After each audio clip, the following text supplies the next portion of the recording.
everything in this business is really relationship driven, and we invest with people we trust. So the last question of the panel is just going to be about what's the most, one last powerful insight you could leave with the audience. This could be for people who want to build relationships with family offices. Maybe they're looking to do a co-GP deal, a joint venture. Maybe they're $1 billion plus an assets under management group here that'd love to work with someone like you, and any advice for someone like that. It could be a family office in the room that would want to co-invest with groups like yourself, or just another lesson that you've learned while running your single family office that would be really valuable to a private investor of any size here in the room.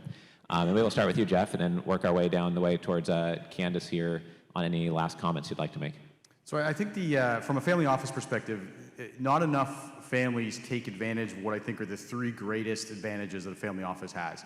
And very quickly, it's basically, one, it's your money, so you won't fire yourself. Too much of the investment management industry is geared around just making sure you don't get fired. And if it's your money, you're not going to fire yourself, so don't be afraid to do things that are different.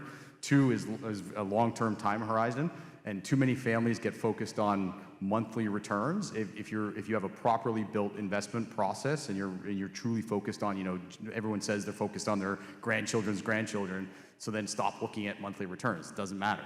And then sort of the third thing is we tend to be small in the grand scheme of things, so large enough to be able to afford resources and do things that require expertise, but small enough that it doesn't have to warrant a $1 billion or $2 billion deployment. So there's a real niche that a lot of families can take advantage of that I don't think they do enough of.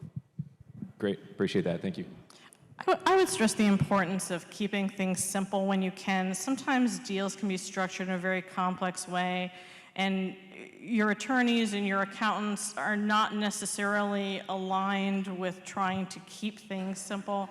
So you have to quarterback it yourself or have trusted people on your team to do that and watch out for that.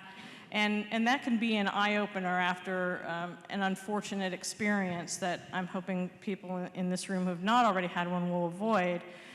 For those who are looking to build relationships or be mentored or reach out, I think a lot of people in this industry and even at the family offices are by their nature very helpful people, so long as they have time and feel that the advice is really valued, that it's not some backdoor way of getting something else, but that there's true interest in learning or building a connection. I think there's a lot of receptivity to that. But building on some of our other sessions earlier in the conference about the pitch and the emails, succinct. I would just add, find ways to collaborate. Come to conferences like this, ask people what they're investing in, try to learn, and then find opportunities where you can co-invest and work together on situations. I think bringing more minds into the table is always a smart thing. Great, yeah, I appreciate that comment. Sometimes people in the room say, oh, well, I was thinking about doing this deal with this big family, but maybe they're going to want to take over and do everything, or maybe they won't need me and kick me out of the deal. That may be true with some families, but other families will realize they might be really good at operating it, they might be able to capitalize it, might be able to scale it, but just sourcing that opportunity could maybe earn you a spot in the deal as part of carry or some equity, or maybe it could be co-managed, but they're going to use their construction team or use their warehouses or distribution network, whatever it is. So the collaboration and joint venture part of it is where I see the fastest growth of deals getting done in the family office space, of people that go from 20 million, 10 million, 40 million in assets under management to 500 million or $1 billion, have that mindset. And that's why at every one of our quarterly investor club summits, we have a co-GP JV summit. But you see that Estefan just brought it up naturally, because that's just something that he looks for and what they look for in their family office. So I appreciate you bringing that up. Candace, what's the last remark you'd like to make? It's probably similar to what you said, is I think, look, I think probably this morning I probably got, 350 emails this morning. I haven't seen my email this morning because I've been here with you guys. I probably get 600 emails a day. It's not physically possible all the time to even see all the emails that come into the box, let alone respond to them. That would be like a full-time job and I'd get nothing else done.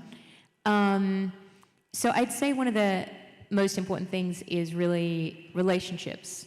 And that in-person connectivity, like you get at your events, where you can actually meet and engage with people in person, and building those relationships and having in-person contact, which many of us haven't had since COVID. I don't think anything can be a substitute for that, and I think that's why we're all here. And thanks, Richard, for putting this great event together. And, I'd say, everything in this business is really relationship driven. And we invest with people we trust.